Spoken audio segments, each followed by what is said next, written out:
gising.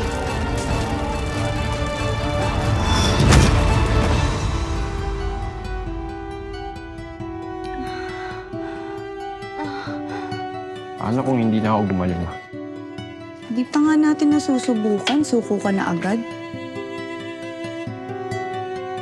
Malapit na ako eh. Maaring ang kawalan mo ng paningin ng rason kung bakit hindi tumitindig ang pagkalalaki mo. Paano kung hindi na rin ako tigasan? Hal, hindi na tayo magkakaanak.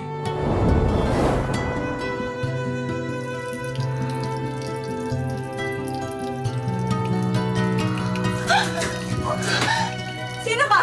Call, asawa ko nga pala si Dana. Dana, si Kokoy. Siya yung bagong katulong ko dito sa spa. Magandang umaga po. Siya? Mahirap ba maging bulag? Mahirap. Pero malakas ang pakiramdam ng isang bulag. Pambawi sa kawalan ng paningin. Sigurado ka bang sa trabaho lang pumupunta yon? Baka naman may mga extra, alam mo na. Talasan mo kayong pakiramdam mo. Ramdam ko, mahal ako ng asawa ko. Eh, di kayo na.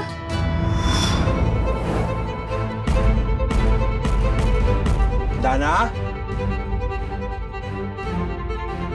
Masarap mo talagang magmasahe. O, yan dyan ka ba? Hindi ko lang siya papantayan. Mas hihigitan ko pa siya. Mahal na mahal kita, Ed. Si Dana, mahal ko.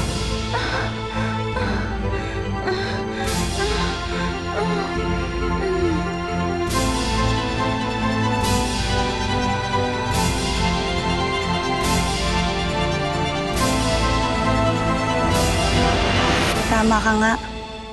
Madaling pakisamahan si Kokoy. Sabi ko naman sa'yo hindi ako nagkakamaling pagkatiwalaan yung batang yun.